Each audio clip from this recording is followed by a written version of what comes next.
loi sur la zone franche sera intégralement appliquée. Sidonie Nabila. Premier port tonnier d'Afrique et deuxième exportateur vers l'Europe, la Côte d'Ivoire reste une des plaques tournantes de l'industrie tonnière mondiale.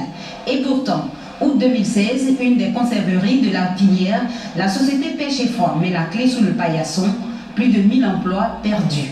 Deux entreprises restent encore actives dans le secteur, bravant les difficultés liées à des insuffisances dans l'application de la loi sur la zone franche. La situation n'est pas désespérée. C'est vrai que l'État, pour encourager le secteur, a mis en place une loi de la zone franche, mais malheureusement, toutes les dispositions de cette loi-là ne sont pas appliquées. Aujourd'hui, l'État reste de voir conserver en Côte d'Ivoire près de 2 milliards de francs CFA. Ce qui pèse dans notre trésorerie. Il faut que l'État joue sa partition pour aider l'entreprise à remonter la pente. Ce que réclament les conserveries de thon dans l'application de cette loi sur la zone franche, ce sont les exonérations sur les importations de matières premières et un abattement de 50% sur leur consommation de fioul, d'électricité, d'eau et de téléphone. En visite dans l'une de ces entreprises, Castelli, devenu Aeron, le ministre des Ressources animales et halieutiques rassure.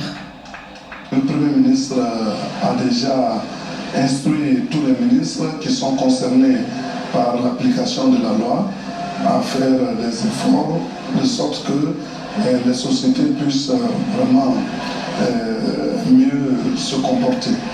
Vous avez vu l'enthousiasme des femmes qui sont heureuses de nous accueillir et qui ne demandent qu'à pouvoir vivre du fruit de leur travail. Et pour que cela se fasse, il y a lieu quand même que l'État qui est redevable à ces sociétés-là vienne les soutenir. Concernant les dettes, Kobena Kwasi Adjoumani informe qu'une partie a déjà été remboursée par l'État. Il y avait des dettes qui étaient cumulées avant que le président Alassane n'arrive au pouvoir. Et dès que le président est arrivé, nous avons pu payer 6 milliards de francs CFA. En Côte d'Ivoire, le secteur tonnier emploie plus de 3000 personnes de façon directe et près de 70 000 personnes de façon indirecte. La filière continue d'attirer des investisseurs, mais des difficultés d'approvisionnement sont annoncées. Au large, certains bateaux, notamment asiatiques, ne respectent pas les conventions et refusent de livrer en Côte d'Ivoire une partie de leur pêche.